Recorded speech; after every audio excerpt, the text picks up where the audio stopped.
السلام علیکم ورحمۃ اللہ۔ الحمدللہ الحمدللہ رب العالمین، الصلاۃ والسلام علی سید المرسلین وآلہ الطاہرین واہل بیتہ وصحبہ اجمعین۔ اعوذ باللہ من الشیطان الرجیم، بسم اللہ الرحمن الرحیم۔ قال مولا علی المرتضیٰ کرم اللہ وجہ الکریم، من عرف نفسہ فقد عرف ربہ۔ جس نے اپنے نفس کو پہچانا اس نے گویا اپنے رب کو پہچانا۔ یہ گفتگو پچھلی گفتگو کا تسلسل ہے۔ ہمارا سلسلہ کلام جس جگہ پہ انقطاع پذیر ہوا تھا اسی مرحلہ فکر سے اثر نو اس کا اعادہ کرتے ہیں۔ اس بات کو سمجھیے، امام مالک علیہ رحمہ فرماتے ہیں کہ جس نے علم فقہ کو حاصل کیا اور علم تصوف سے بے بہرہ رہا وہ جاہل ہے، اور جس نے علم تصوف کو حاصل کیا اور علم فقہ سے واقفیت حاصل نہ کی وہ غافل اور گمراہ ہے۔ جس نے ان دونوں کو جمع کیا وہ عارفوں کا سردار ہے۔ بنیادی طور پہ یہ سمجھیے کہ اسلام ایک طرز زندگی ہے، ایک طرز فکر ہے، ایک لائحہ عمل ہے، ایک مطمح نظر ہے۔ اس کے مختلف شعبہ ہائے زندگی اور شعبہ ہائے فکر ہے۔ نبی مکرم صلی اللہ علیہ وسلم کی حیات ظاہری میں اسلام اپنے وجود، اپنے تشخص کے اعتبار سے اکملیت رکھتا تھا، اس کے اندر تقسیم نہیں تھی۔ نبی مکرم صلی اللہ علیہ وسلم نے ارشاد فرمایا کہ سب سے بہترین زمانہ میرا ہے، اس کے بعد میرے بعد آنے والوں کا۔ پھر اس کے بعد آپ نے فرمایا کہ کاٹ کھا جانے والی ملوکیت ہوگی۔ آپ کے بعد جو صحابہ کا زمانہ ہے اسی زمانہ کے آخر میں ملوکیت کا دورہ شروع ہو گیا۔ نتیجتاً اسلام اپنے فکری، سیاسی، سماجی تینوں تشخصات کے اعتبار سے منقسم ہو گیا۔ اس کا جو سماجی ڈھانچہ تھا وہ بھی تقسیم ہوا، اس کا جو فکری ڈھانچہ تھا اس میں بھی دراڑ پڑی، اور اس کا جو سیاسی ڈھانچہ تھا لا محالہ نتیجتاً وہ بھی تبدیل ہو کے رہ گیا۔ جس طرح خلافت راشدہ ملوکیت میں منقلب ہوئی، اسی طرح فکری طور پہ بھی اسلام کی جو فکر تھی لوگوں کی وجہ سے روبہ زوال ہوئی۔ مولا علی المرتضیٰ کرم اللہ وجہ الکریم کے سیاسی طور پہ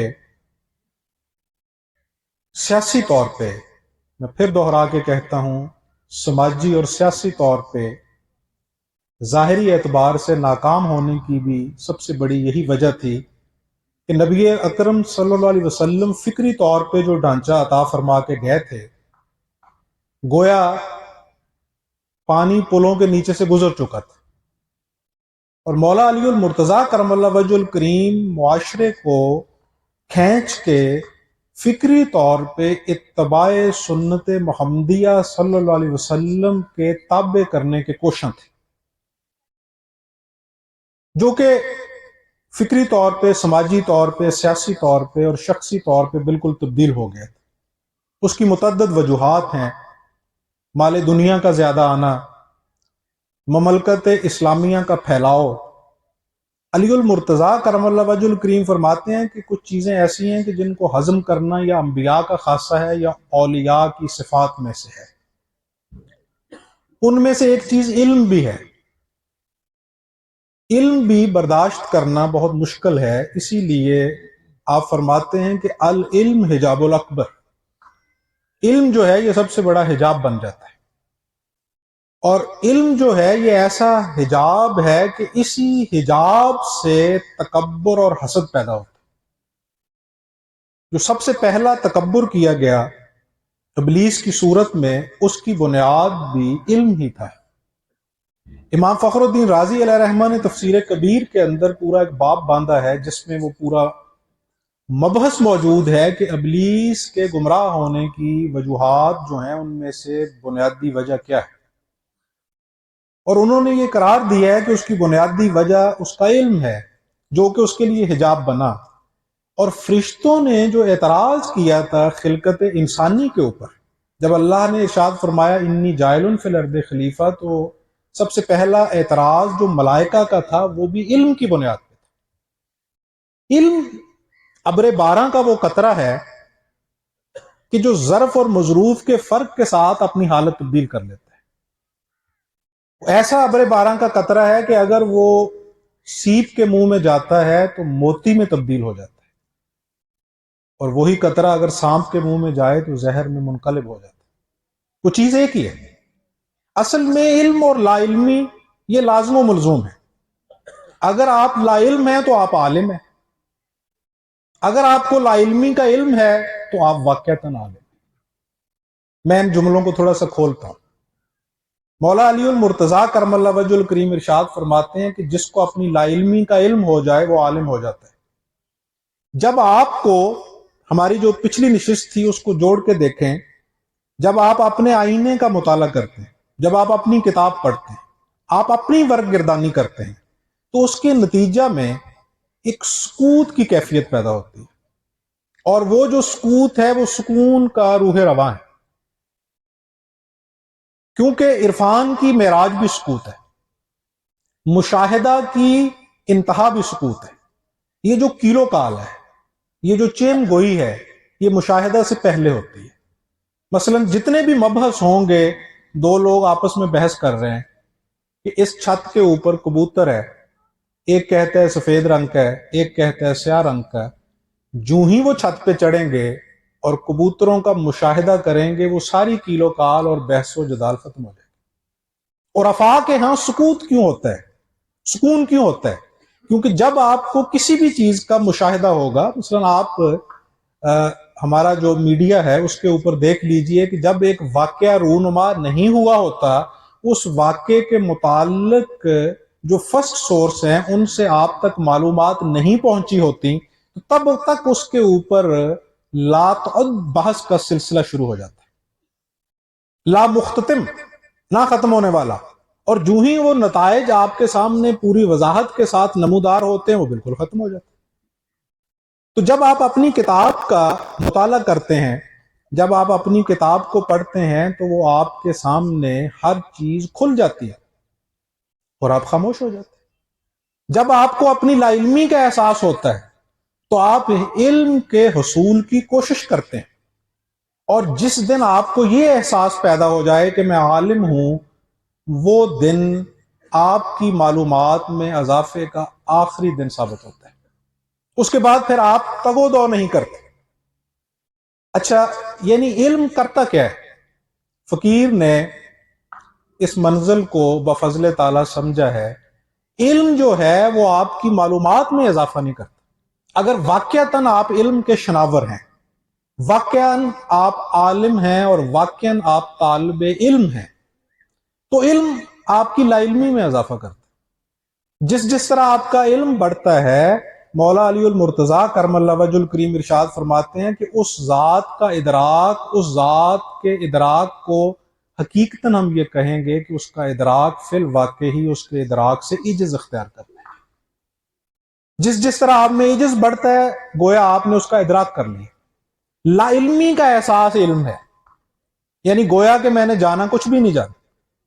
بہت بڑا ذہن، نابغہ روزگار سقراط، جب اس کے وقت نزا تھا تو اس کے تلامذہ نے پوچھا کہ آپ اتنا بڑا ذہن ہو، آپ نے کیا جانا، آپ نے کیا سیکھا؟ تو انہوں نے کہا میں نے یہ جانا کہ میں نے کچھ نہیں جانا۔ اور دراصل جس نے کچھ نہیں جانا اسی نے ہی جانا ہوتا۔ ابلیس کی گمراہی اسی لمحے سے شروع ہو گئی تھی جب اس نے یہ سمجھا کہ میں نے سمجھ لیا۔ اور فرشتے جو تھے ان کی وہ حرکت، ان کا وہ فعل گمراہی پہ منتج کیوں نہیں ہوا؟ کیونکہ انہیں اپنی غلطی کا احساس ہو گیا. انہوں نے اللہ کی بارگاہ میں عرض کی کہ جو تو جانتا ہے وہ ہم نہیں جانتے.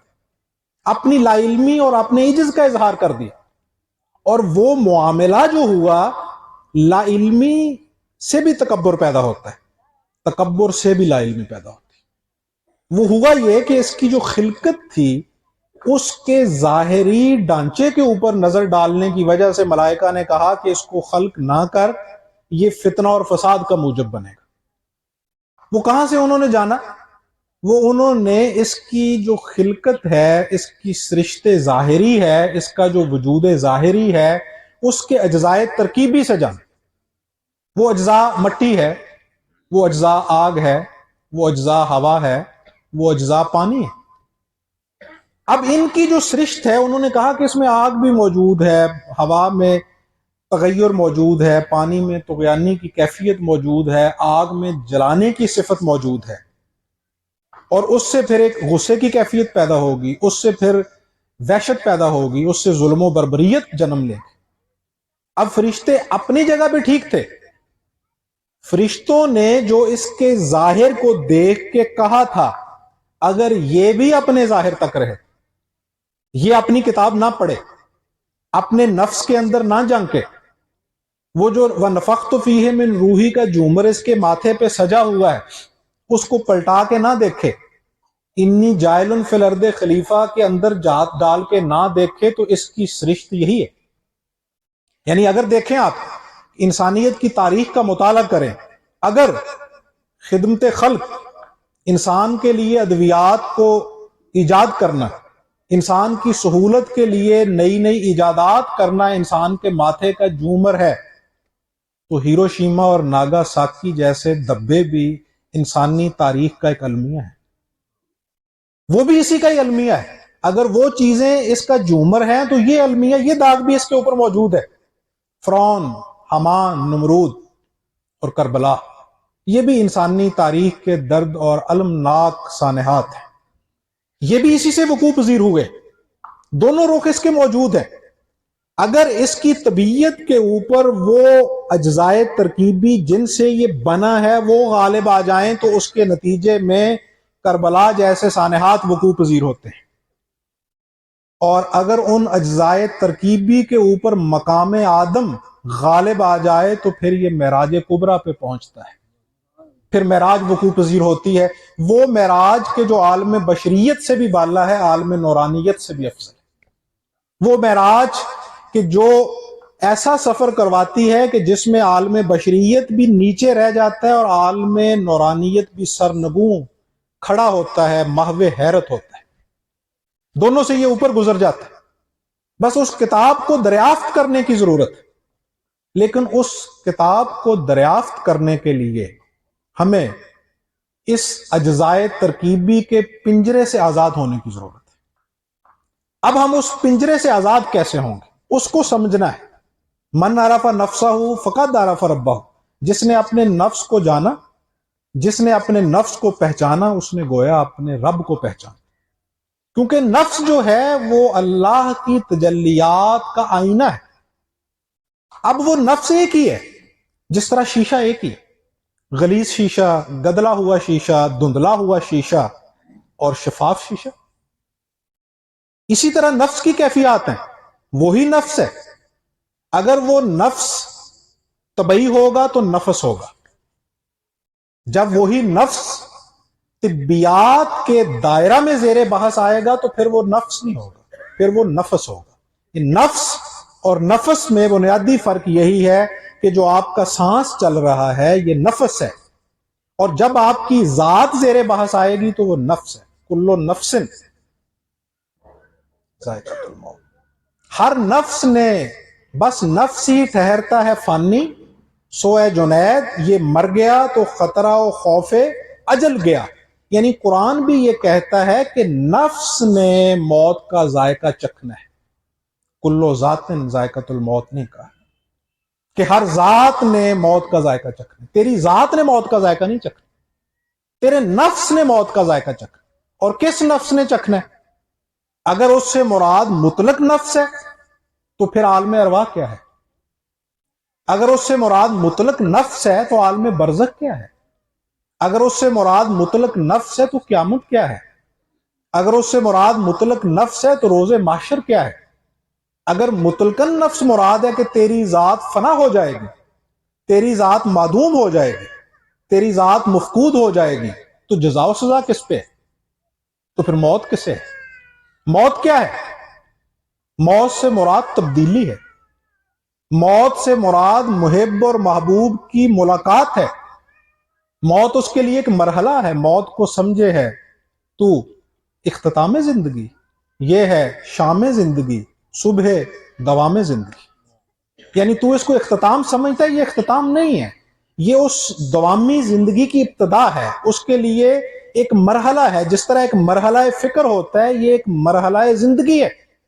رومی کہتے ہیں کہ تو اس کو آخری سمجھتا ہے، تو اپنی ابتدا کی طرف غور کر، جس طرح قرآن اس کے مراحل بیان کرتا ہے، کبھی وہ پانی کی بات کرتا ہے، کبھی وہ لوتھڑے کی بات کرتا ہے، کبھی وہ جمے ہوئے خون کی بات کرتا ہے۔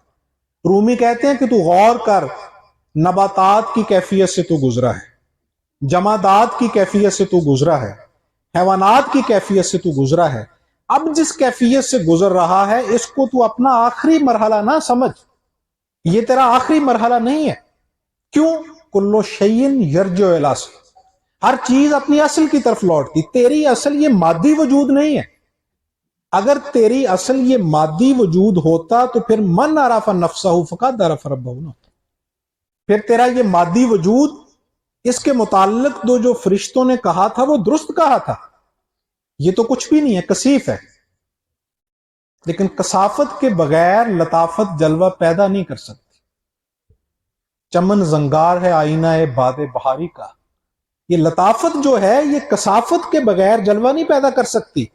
اس لطیف نے اپنا جلوہ دکھانے کے لیے یہ کثیف حجاب ڈالا ہے اپنے اوپر، اس کے بغیر جلوہ گری ممکن نہیں تھی۔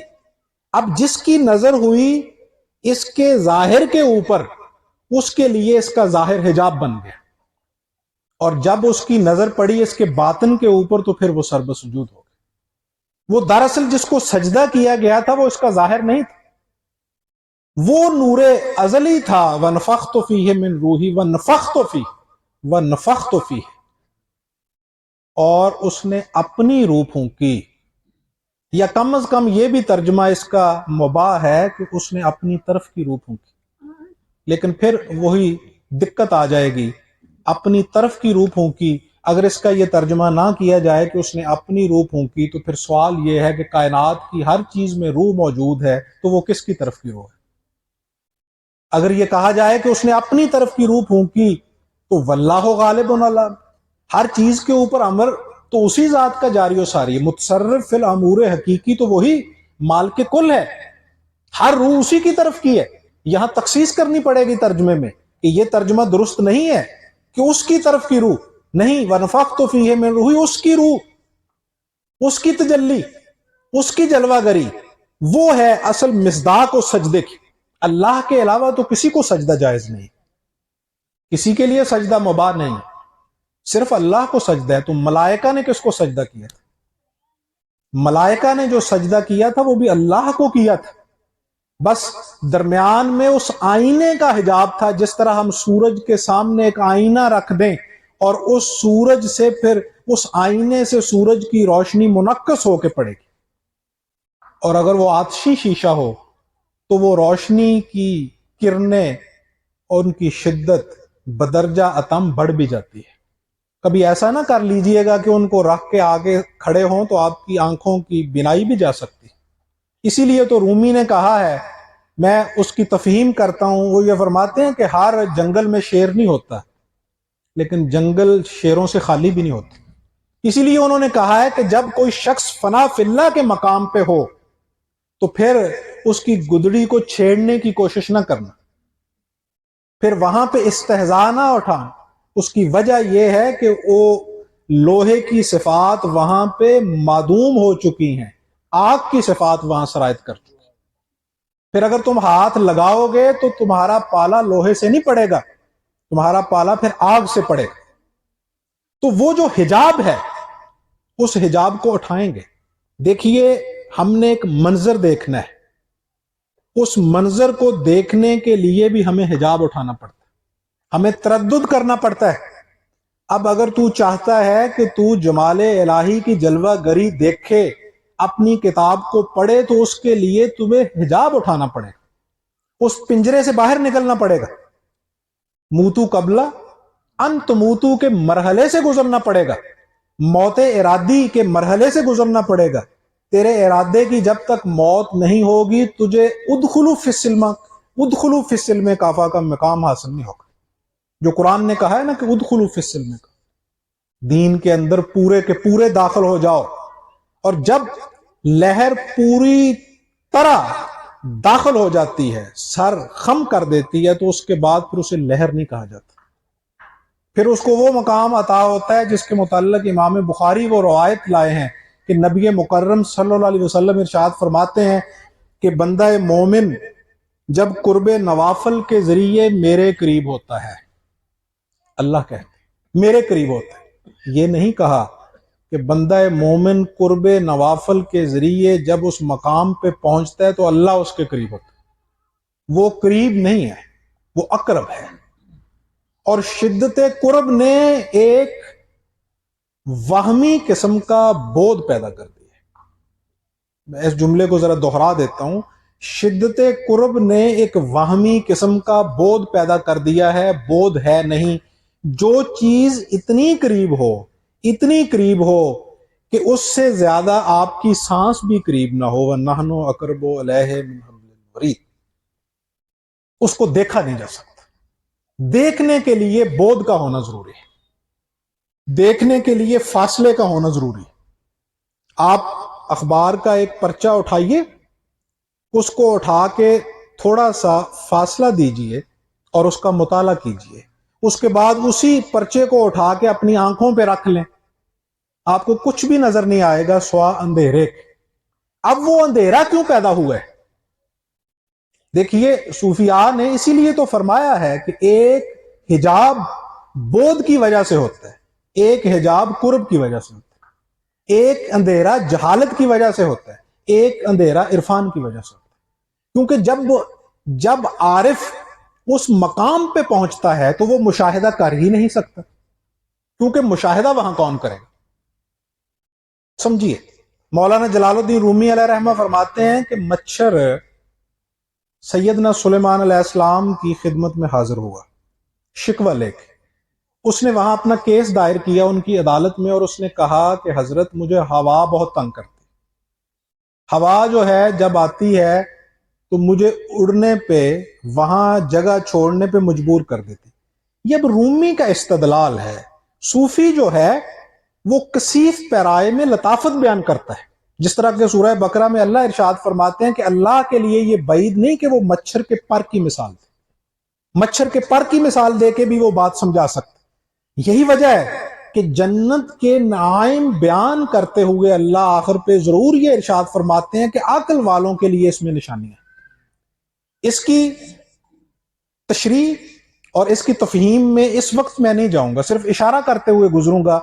اگر کوئی شخص کہے کہ اندر آپ کے لیے سیب پڑے ہوئے ہیں، اندر آپ کے لیے انگوروں کے گچھے پڑے ہوئے ہیں، اور وہ سلسلہ کلام اس جگہ پہ منقطع کر دے، تو بات تو سمجھ آتی ہے کہ اندر ہو سکتا ہے سیب پڑے ہوں، یقیناً انگوروں کے گچھے بھی لٹک رہے ہو، لیکن اگر اس کا سلسلہ کلام اس جگہ پہ جا کے منقطع ہو کہ وہ کہے اندر سیب پڑے ہوئے ہیں، عقل والوں کے لیے اس میں نشانی ہے، اندر انگور ہیں تمہارے لیے، عقل والوں کے لیے اس میں نشانی ہے، تو پھر وہاں پہ کچھ مراد اور ہوگی۔ اسی لیے غالب نے کہا ہے نا کہ قبلے کو اہل نظر قبلہ نما کہتے ہیں، وہاں کوئی بات اور ہے۔ پھر جس کی طرف عقل والوں کو کہا گیا ہے کہ تم غور کرو، تمہارے لیے نشانی ہے، بے عقلوں کے لیے نہیں۔ تو یہ رومی کا بھی استدلال ہے۔ وہ کہتے ہیں کہ مچھر گیا سیدنا سلیمان علیہ السلام کی خدمت میں، اور اس نے جا کے نوحہ کیا، اس نے کہا کہ مجھے ہوا سے بہت تکلیف ہے۔ یہ اس تمثیل کو فقیر کے اس جملے کے ساتھ جوڑ کے دیکھیے کہ عارف جو ہے اس کو بھی مشاہدہ ذات نہیں ہو سکتا۔ کیوں نہیں ہو سکتا؟ کیونکہ مشاہدے کے لیے مشاہد کا ہونا ضروری ہے۔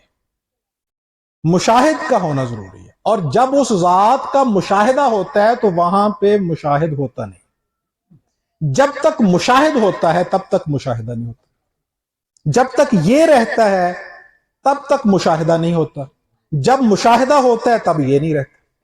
یعنی بالکل ایسی بات ہے کہ آپ کہتے ہو کہ قطرے کا وصال سمندر کے ساتھ، قطرے کا وصال سمندر کے ساتھ نہیں ہوتا۔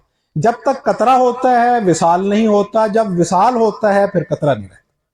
رومی کہتے ہیں کہ اس نے کہا کہ حضرت مجھے اس سے بہت تکلیف ہے، اور آپ فرماتے ہیں استفہام پیدا کرتے ہوئے کہ سیدنا سلیمان علیہ السلام مسکرائے، اور مسکرا کے انہوں نے فرمایا کہ بھئی کیس اس طرح تو نہیں سنا جا سکتا، دونوں کا ہونا ضروری ہے، تو بھی ٹھہر اور وہ بھی آئے۔ آپ فرماتے ہیں کہ مچھر نے کہا ٹھیک ہے، آپ نے ہوا سے کہا ذرا آؤ، اب جو ہی ہوا آئی تو مچھر صاحب کے لیے تو وہاں رکنا ممکن نہیں تھا، اب ہوا آئی تو مچھر نہیں تھا، تو رومی فرماتے ہیں کہ جب ہوا آئے گی تو مچھر نہیں رہے گا، جب اس ذات کا غلبہ ہوگا تو پھر تو نہیں رہے گا۔ یہ وہ مقام ہے جس کو بلے شاہ فرماتے ہیں کہ رانجا رانجا کر دی نی میں آپے رانجا ہوئی، آکھیو نی میں نتی دو رانجا ہیر نہ آکھو کوئی۔ اور یہ بلے شاہ نے خواتین و حضرات خصوصاً نوجوان بچے اور بچیوں کے لیے پچھلی نشست کے ساتھ اس سلسلہ کلام کو جوڑتے ہوئے کہ جو آپ کو ازبر کروا دیا گیا ہے نا کہ صوفیاء جو بات کرتے ہیں یہ ہوا میں نہیں کرتے، یہ قدم مصطفیٰ کی خاک سے مستعار لے کے کرتے، انہیں فیض وہیں سے حاصل ہوا ہے، ان کی ہر بات ارشادات نبوی صلی اللہ علیہ وسلم سے مستنبت ہوتی ہے۔ اب ذرا غور کیجئے اس حدیث کی طرف جس میں آپ نے فرمایا کہ بندہ مومن قرب نوافل کے ذریعے جب میرے قریب ہوتا ہے، قریب بھی تو نہیں ہونا ہے، دور بھی تو نہیں ہونا ہے، وہ نہ بعید ہے نہ قریب ہے، کیونکہ یہ دونوں لازم و ملزوم ہیں، اگر وہ بعید ہوگا تو پھر قریب ہوگا، اگر وہ قریب ہوگا تو بعید ہوگا، اور قرب اور بود یہ دونوں جسم کی صفات ہیں، اس ذات کے شان نہیں، قریب ہونا دور ہونا آنا اور جانا یہ بھی جسم کی صفات ہے۔ امام جعفر صادق علیہ السلام سے کسی شخص نے کہا کہ میں اس کو دیکھنا چاہتا ہوں، آپ نے فرمایا اس کی جلوہ گری دیکھ، اس کی صفات کا ظہور دیکھ، اس کے اسماء کا پرتو مشاہدہ کر۔ اس نے کہا نہیں، آپ نے فرمایا کنہ ذات کا ادراک کیوں محال ہے، کنہ ذات کو نہیں دیکھا جا سکتا، اس لیے نہیں دیکھا جا سکتا دیکھنے کے لیے اس چیز کا جس کو دیکھا جائے مجسم متشکل ہونا ضروری ہے، اور جو چیز مجسم ہوگی وہ محدود ہوگی، جو چیز محدود ہوگی وہ زمان و مکان کی پابند ہوگی، اور جو چیز زمان و مکان کی پابند ہوگی وہ حادث ہوگی، وہ کبھی قدیم نہیں ہو سکتی، اور وہ اجزاء کا مرکب ہوگی، جو چیز اجزاء کا مرکب ہوگی وہ کبھی خدا نہیں ہو سکتی، خدا کے لیے قدیم ہونا ضروری، اور یہی تو وہ بنیاد ہے جس بنیاد پہ صوفیاء وحدت الوجود کا مقدمہ لڑتے ہیں۔ وہ کہتے ہیں کہ آپ نے جب یہ اصول وضع کیا کہ وہ ذات لامحدود ہے تو پھر لامحدود کی تعریف متعین کیجیے۔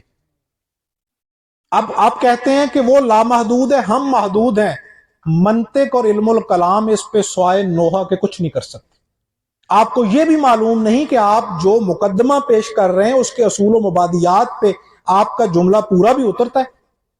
ایک لمحے کے لیے فرض کیجئے کہ وہ لامحدود ہے، اتنا بڑا لامحدود ہے، اتنا بڑا لامحدود ہے کہ یہ پوری کائنات، گلیکسی، آپ کا پورا سولر سسٹم، اس جیسے لاتعد سولر سسٹم، لامحدود سولر سسٹم بھی ہوں اس کے مقابلہ میں، اور آپ کہیں کہ یہ اس کے بالمقابل ایک رائی کے برابر ہیں، تو وہ ذات خواتین و حضرات پھر بھی لامحدود نہیں رہے گی۔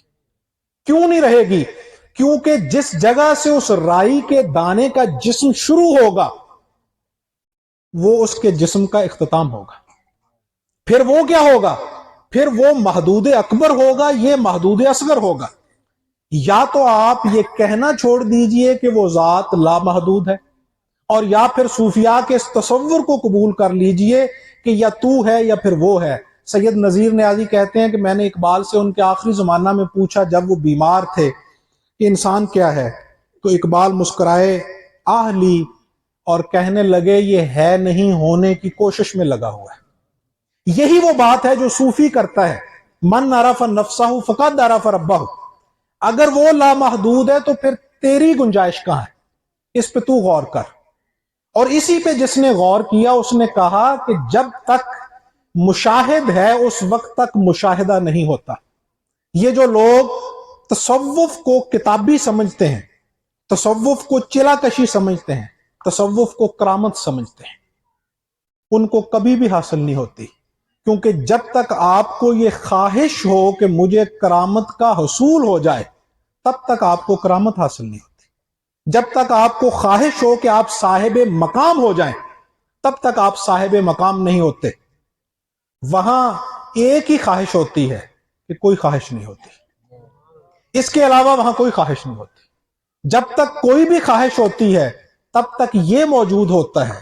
مجھے وہ بہت خوبصورت واقعہ یاد آ گیا، ایک تھے احمد غزالی اور ایک تھے محمد غزالی، یہ دونوں بھائی ہیں۔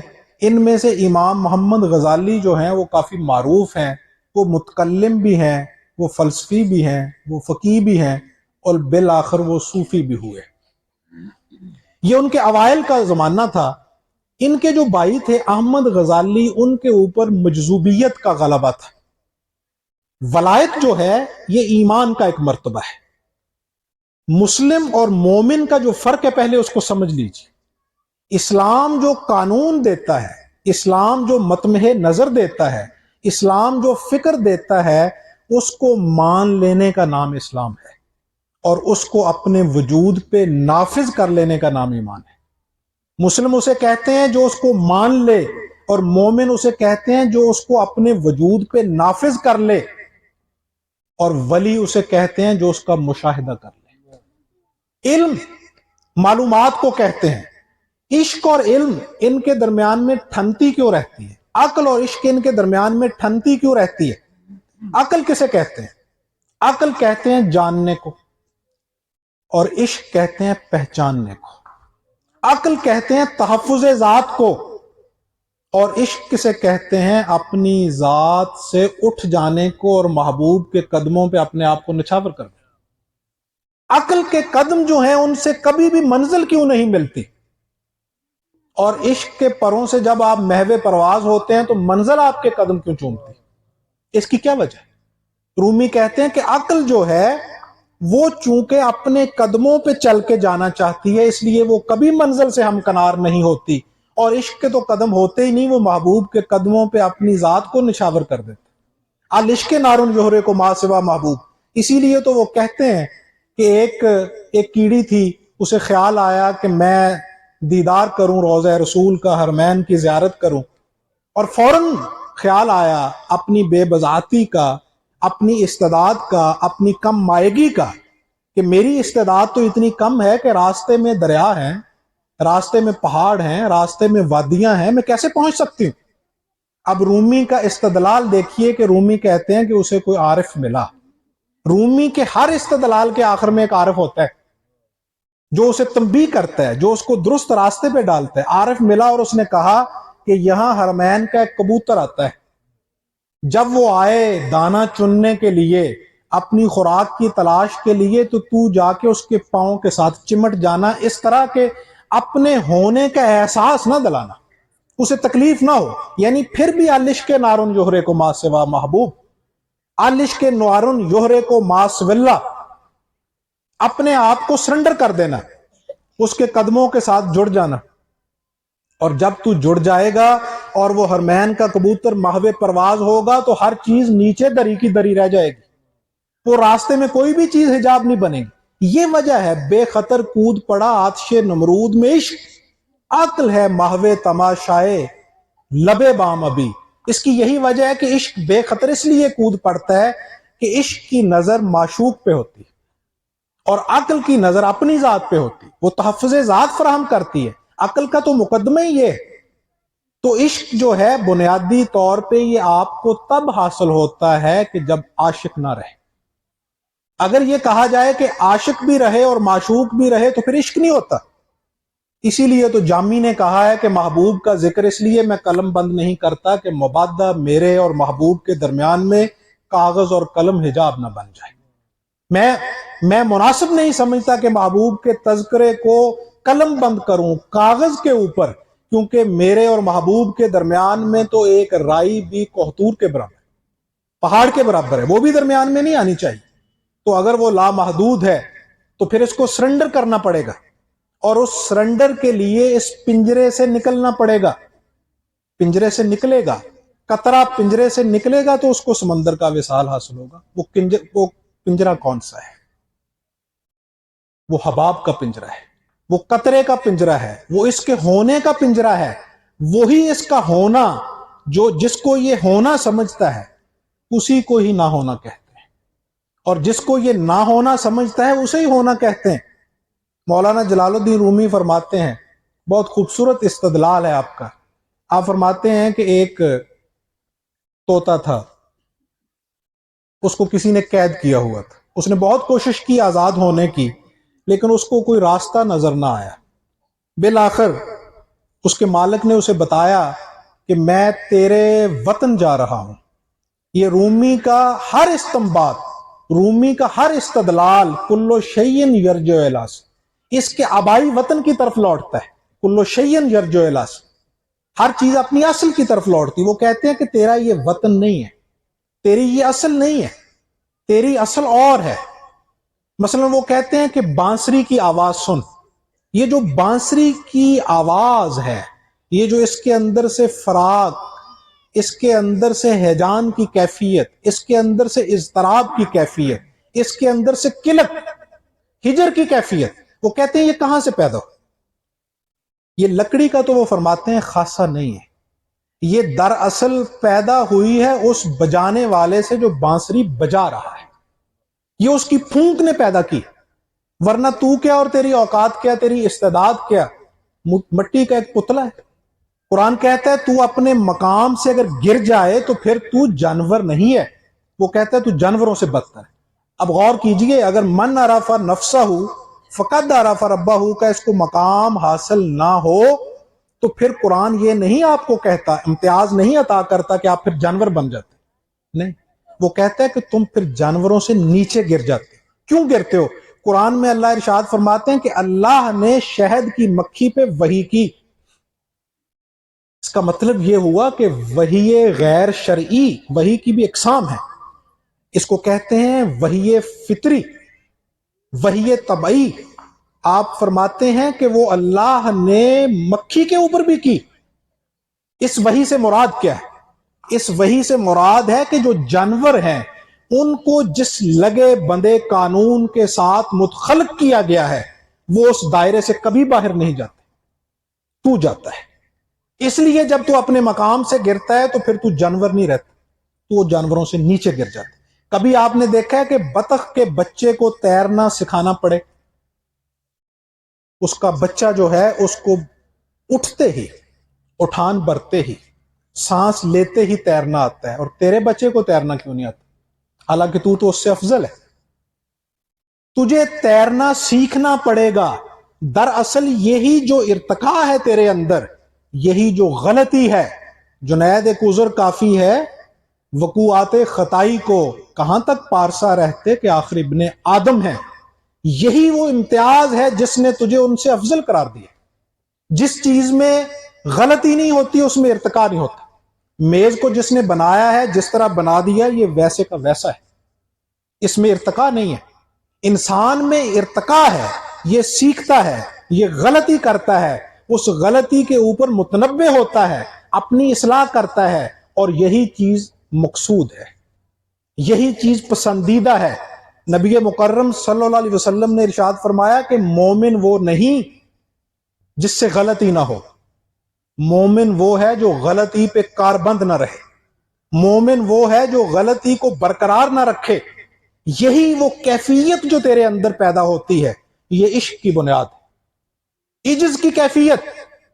مولانا جلال الدین رومی علیہ رحمہ فرماتے ہیں ایک صحابی کے متعلق کہ وہ اپنے کمرے میں سوئے ہوئے تھے، رات کا پچھلا پہر تھا، دروازہ کھٹکھٹایا گیا، دروازے کی آواز کی وجہ سے وہ اٹھے، بیدار ہوئے، دروازہ کھولا۔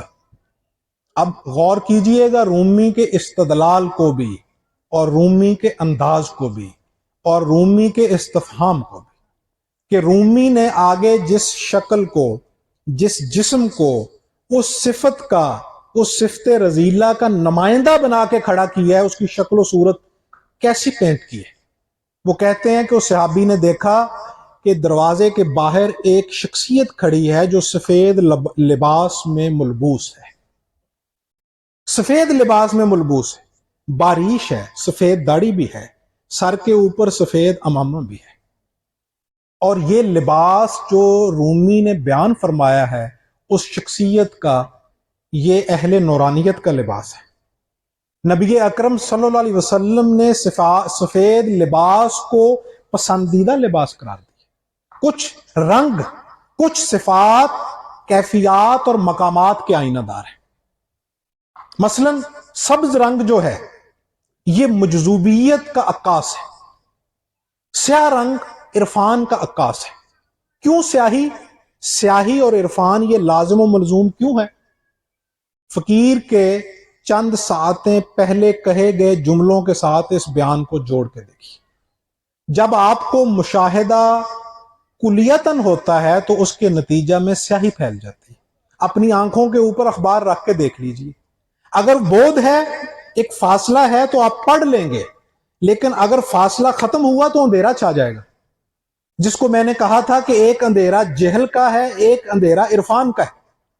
تو سیاہ کا تعلق جس طرح بلیک ہول ہے، بلیک ہول کے اندر ہر چیز مفقود ہو جاتی ہے، ہر چیز معدوم ہو جاتی ہے۔ سیاہ رنگ جذب کا رنگ ہے، سیاہ رنگ جذب کا رنگ ہے، اور سفید رنگ عطا کا رنگ ہے۔ انما انا قاسم واللہ یوتی، یہ رنگوں کے متعلق بھی سمجھ۔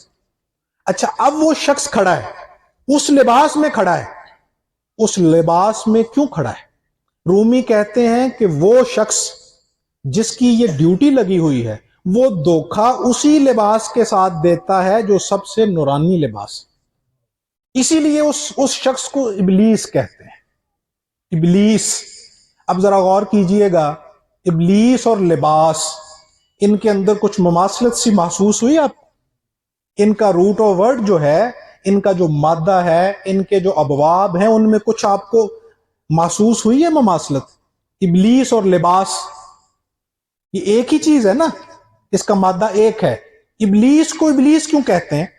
کیونکہ وہ لباس بدل کے حملہ آور ہوتا ہے، جس طرح کا مخاطب ہوگا اسی طرح کے لباس میں آئے گا۔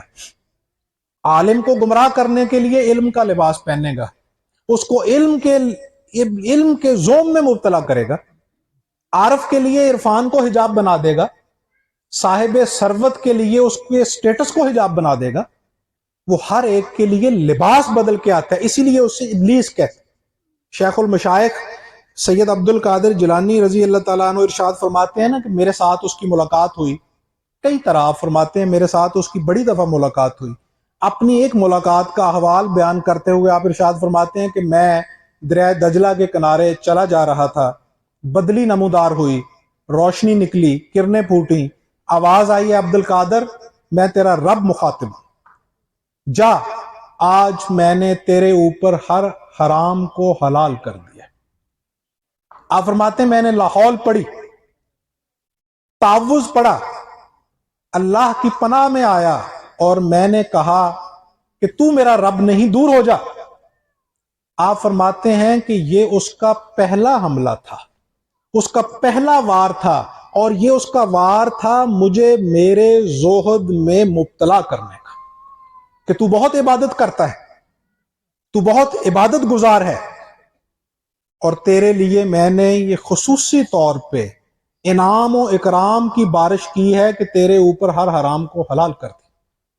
آپ فرماتے ہیں میں نے کہا مجھ سے دور ہو جا، اس کائنات کی سب سے افضل شخصیت سرکار دو عالم صلی اللہ علیہ وسلم کی ہے، جب آپ کے لیے حرام حلال نہیں ہے، آپ کے لیے حفظ مراتب ہیں، تو میرے لیے حرام کس طرح حلال ہو؟ آپ فرماتے ہیں اس نے پھر لباس بدلا اور اس نے کہا ہے عبد القادر میں تجھ سے پہلے 70 اقطاب گمراہ کر چکا ہوں۔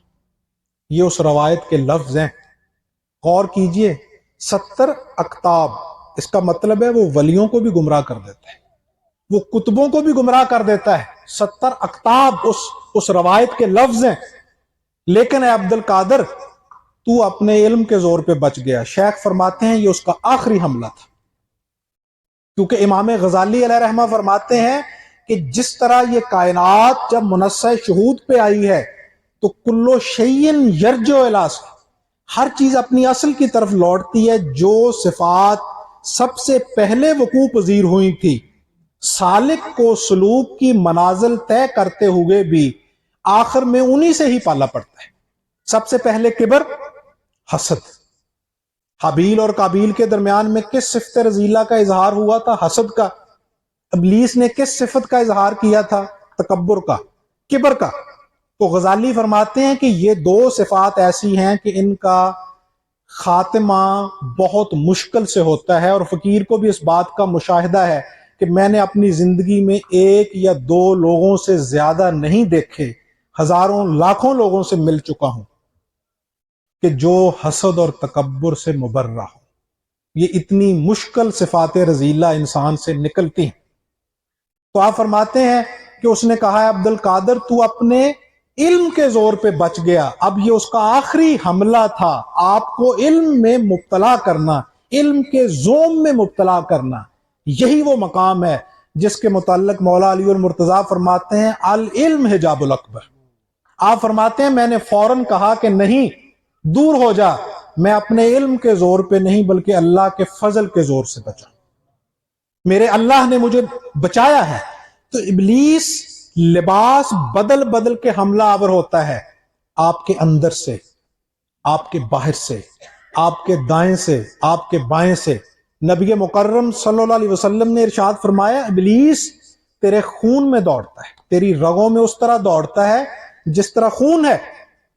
جس طرح وہ موتیوں کی ڈبی کی مثال فقیر نے پچھلی نشست میں بیان کی تھی، وہ موتیوں کی ڈبی بھی تجھے تیرے اندر ملے گی، ابلیس بھی تجھے تیرے اندر ملے گا۔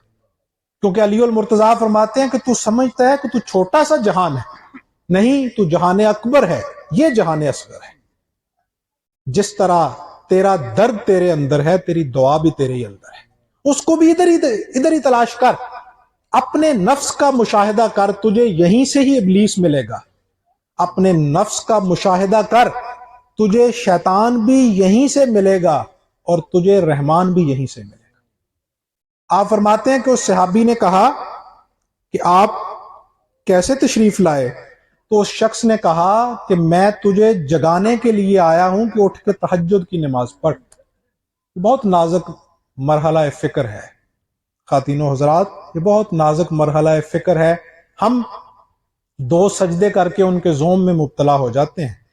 سید الطائفہ جنید بغدادی علیہ رحمہ کا انتقال ہوا، حضرت سیدنا ابو بکر شبلی رضی اللہ تعالیٰ عنہ کو آپ عالم خواب میں ملے۔ آپ نے عرض کیا حضور کیا معاملہ ہوا؟ آپ نے فرمایا مسکرا کے بخشش ہو گئی۔ ابو بکر شبلی علیہ رحمہ نے عرض کیا حضور کس وجہ سے، کس بنیاد؟ سید الطائفہ، اس طائفے کا سردار، جس کے متعلق شیخ المشائخ عبد القادر رضی اللہ عنہ فرماتے ہیں کہ میں جنید کے زمانہ میں ہوتا تو جنید کے ہاتھ پہ بیعت کرتا۔ یہ مقام ہے جنید کا۔ وہ شخص کہہ رہا ہے، ابو بکر شبلی ان کے خلیفہ پوچھتے ہیں کہ حضور کیا معاملہ ہوا؟ فرمایا بخشش ہو گئی۔ پوچھا حضور کس بنیاد پہ؟ فرمایا اللہ کے فضل سے ہوئی۔ اللہ کے عدل سے تو ہم پناہ مانگتے ہیں، اللہ کے فضل سے ہوئی۔ ابو بکر شبلی نے اصرار کیا حضور بخشش تو فضل الہی سے ہی ہوئی، اعمال، حسن اخلاق، عبادات، زہد، ان میں سے کچھ تولا گیا؟ جنید بغدادی مسکرائے اور فرمایا ہاں تولا گیا۔ تو ابو بکر شبلی روایت کرتے ہیں کہ میں حیران ہوا کہ آپ نے بہت کچھ پڑھا، بہت عبادات کی۔ آپ نے فرمایا وہ چند نوافل جو رات کے اس پہر میں اٹھ کے پڑھتا تھا کہ جنہیں میرے سوا کوئی بھی نہیں جانتا تھا، اس میزان کے اندر آنے کے قابل صرف وہی چند نوافل ہوئے۔ یہ وہ مقام ہے جس کے متعلق نبی اکرم صلی اللہ علیہ وسلم نے فرمایا بندہ مومن قرب نوافل کے ذریعے جب میرے قریب ہوتا ہے، قرب فرائض نہیں کہا، قرب نوافل کہا۔ اس میں ایک باریک فرق ہے، نوافل نفل کی جمع ہے اور نفل کا لغوی معنی ہوتا ہے زائد۔ اصطلاحی معنی ہوتا ہے جو آپ اپنی خوشی سے کریں، جو آپ اپنے ارادے سے کریں، یعنی اللہ کے قرب کا باعث آپ کی وہ عبادت بن سکتی ہے جس کو آپ دل سے کریں، جس کو آپ اخلاص سے کریں، جو آپ اپنے ارادے سے کریں، اور جو آپ لوگوں کے دکھاوے کے لیے ہے۔ پھر اس کے لیے اس بچے کی حکایت ہے شیخ سعدی والی، جو پچھلی نشست میں نے سنائی تھی کہ ابا جان اگر پھر کھانا آپ نے گھر آ کے دوبارہ کھانا ہے تو پھر نماز بھی دوبارہ پڑھیں۔ آپ نے جو لوگوں کے دکھاوے کے لیے عبادت کی تھی وہ بھی پھر دوبارہ کریں، کیونکہ وہ بھی اللہ کے لیے۔ ہم شرک کی بات کرتے ہیں، شرک کی اقسام بھی بیان کرتے ہیں۔ اللہ کے علاوہ کسی غیر کو سجدہ کرنا شرک ہے، تو اللہ کے علاوہ کسی کے لیے سجدہ کرنا بھی شرک ہے۔ اللہ کے علاوہ کسی کو سجدہ کرنا شرک ہے، تو اللہ کے غیر کو دکھا کے سجدے کرنا بھی شرک ہے۔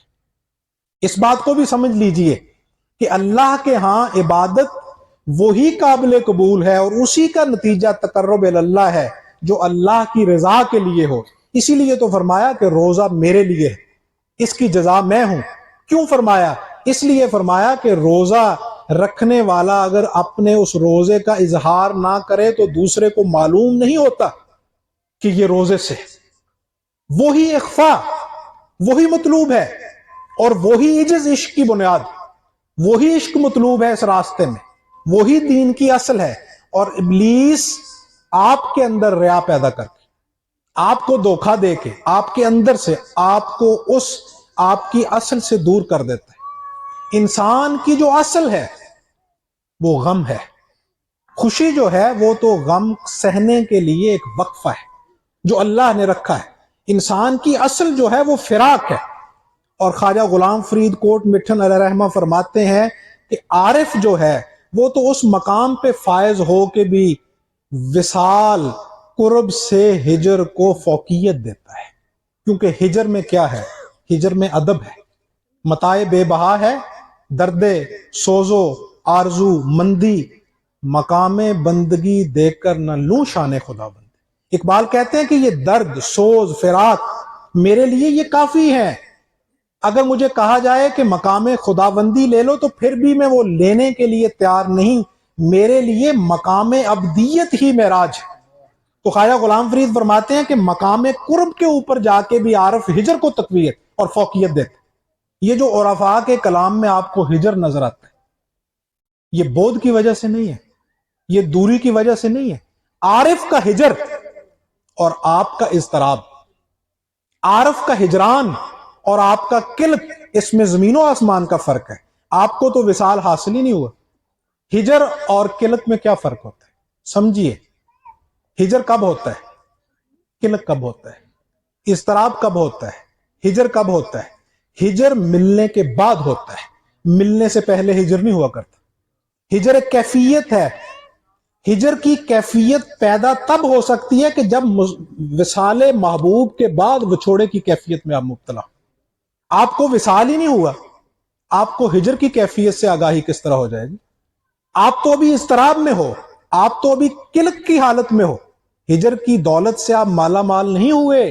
ہجر کی دولت اس وقت حاصل ہوتی ہے جب مقام وصال سے گزر جاؤ، فنا فی اللہ کے مقام سے گزر جاؤ، سیر اللہ کے مقام سے گزر کے بقا باللہ کی منزل میں قدم رکھو۔ پھر آپ کو معلوم ہوگا کہ ہجر کی کیا لذت، یہ وہ لذت آشنائی ہے جو بیگانہ کر دیتی ہے دو عالم سے۔ اقبال کہتے ہیں، وہ کہتے ہیں مولانا جلال الدین رومی کہ انہوں نے کہا کہ تو کون ہے، کیسے آیا ہے؟ اس نے کہا کہ میں آیا ہوں آپ کو اٹھانے کے لیے کہ تہجد کی نماز پڑھ لیں۔ آپ فرماتے ہیں کہ وہ صحابی بہت خوش ہوئے اور انہوں نے استفسار کیا کہ آپ اپنا تعارف کروائیے، آپ اپنا تعارف تو کروائیے۔ تو مولانا جلال الدین رومی علیہ رحمہ فرماتے ہیں اس شخص نے کہا مجھے حضرت ابلیس کہتے ہیں۔ آپ فرماتے ہیں کہ وہ صحابی ششدر رہ گئے، وہ ششدر رہ گئے، مبہوت ہو گئے کہ ابلیس اور مجھے تہجد کے لیے اٹھائے گا، اسے تو چاہیے مجھے سلا دیتا، میرے اوپر نیند کو غالب کر دیتا۔ آپ فرماتے ہیں کہ جب انہوں نے یہ کہا تو وہ مسکرایا۔ اسی لیے حضرت ابو ہریرہ سے کہا تھا نا، نبی اکرم صلی اللہ علیہ وسلم نے پوچھا ابو ہریرہ رات تجھے کون ملا تھا؟ تو حضرت ابو ہریرہ نے کہا حضور وہ ایک آیا تھا شخص، تو آپ نے فرمایا کیا کہا اس نے؟ تو حضرت ابو ہریرہ نے کہا یا رسول اللہ اس نے کہا تھا آیت الکرسی پڑھ لیا کرو سونے سے پہلے۔ آپ مسکرائے، روایت میں ہے کہ آپ اتنا مسکرائے کہ آپ کے دندان مبارک نمودار ہو گئے، ان کی چمک آشکارا ہو گئی۔ حضرت ابو ہریرہ نے کہا یا رسول اللہ بتا تو دیں وہ کون تھا؟ آپ نے فرمایا تھا شیطان، لیکن تجھے بڑے پتے کی بات بتا گیا، کبھی کبھی وہ پتے کی بات بھی بتا دیتا۔ تو یہی کچھ اس نے وہاں کیا۔ اس نے کہا مجھے حضرت ابلیس کہتے ہیں۔ اس صحابی نے کہا تو مجھے سلانے کیوں نہیں آیا؟ وہاں ابلیس نے جو بات کہی تھی وہ سمجھیے۔ ابلیس نے کہا، رومی نے ابلیس کی زبان سے جو کہلوایا ہے، رومی نے ابلیس کی زبان سے جو کہلوایا ہے وہ یہ ہے کہ ابلیس کہتا ہے کہ ایک شخص کا تہجد کی نماز کے وقت اٹھ جانا اور نماز کو ادا کر لینا مجھے اتنا تکلیف نہیں دیتا جتنا کہ ایک بندہ مومن کی جب نماز قضا ہو جاتی ہے تو اس قضا نماز کے بعد اس کے اندر جو اللہ کے خوف اور خشیت کی کیفیت پیدا ہونے کے نتیجہ میں اس کی آنکھوں سے 2 آنسو گر جاتے ہیں، وہ آنسو میرے لیے تیزاب ہے۔ اس کے اندر جو عجز کی کیفیت پیدا ہوتی ہے کہ میری نماز قضا ہو گئی، وہ کہتا ہے کہ وہ کیفیت میرے لیے زہر قاتل ہے، وہ میں برداشت نہیں کر سکتا، کیونکہ عبادت کا مغز جو ہے وہ عجز ہے، وہ تکبر نہیں ہے۔ نبی مکرم صلی اللہ علیہ وسلم نے فرمایا الکبر و ردائی، تکبر اللہ کی چادر ہے، یہ اسی کو زیب ہے۔ حضرت انسان کی چادر عجز ہے، جتنا یہ عجز اختیار کرتا جاتا ہے اتنا اسے مقام قرب حاصل ہوتا جاتا ہے، اور یہ تب ہوگا جب یہ اس پنجرے سے آزاد ہوگا۔ اور اس سے کیسے آزاد ہوگا؟ رومی کہتے ہیں کہ یہ اس پنجرے سے آزاد نہیں ہو سکتا، اس طوطے کی مانند اس نے بڑی کوشش کی، وہ آزاد نہیں ہو سکا، اس کا مالک اسے چھوڑتا نہیں تھا۔ اس نے کہا کہ میں تمہارے دیس جا رہا ہوں، تمہارے خاندان سے ملنے کے لیے جا رہا ہوں، ان سے ملاقات کے لیے جا رہا ہوں، کوئی پیغام ہے؟ تو رومی کہتے ہیں کہ اس طوطے نے کہا کہ وہاں ہمارا جو سردار طوطا ہوگا اس کے سامنے میری بپتا بیان کرنا، میری کیفیت رکھنا، اسے بتانا کہ تمہاری نسل کا ایک طوطا ایک پنجرے میں قید ہے، ایک پنجرے میں پھنسا ہوا ہے، میری کیفیت اس کے سامنے رکھ۔ وہ گیا، جا کے اس نے پیغام دیا، اور وہ جو سردار طوطا تھا وہ مر گیا۔ اب یہ واپس آیا، اور واپس جب آیا تو اس طوطے نے پوچھا کہ میرے سردار نے کوئی پیغام دیا؟ تو وہ شخص تانا زن ہوا، جس طرح اہل دنیا درویشوں پہ تانا زن ہوتے ہیں، اہل اللہ پہ تانا زنی کرتے ہیں، زبانیں تان دراز کرتے ہیں لا علمی کی وجہ سے۔ یہ بھی لا علمی کا ایک عنصر ہے، لا علمی کا ایک نتیجہ ہے زبانیں تان دراز کرنا، کیونکہ مشاہدے کے بعد زبان گنگ ہو جاتی۔ مولا علی المرتضیٰ فرماتے ہیں جس نے پا لیا وہ خاموش ہو گیا۔ سکوت عرفان کی معراج ہے۔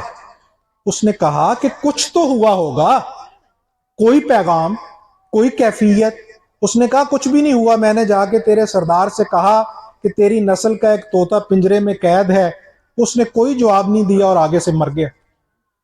اب مولانا جلال الدین رومی فرماتے ہیں کہ پیغام پہنچ گیا۔ آشنا کے لیے رمز و اشارہ ہی کافی ہوا کرتا ہے۔ جو آشنا ہے، جس کو لذت آشنائی حاصل ہے، اس کے لیے اشارہ ہی کافی ہوتا ہے۔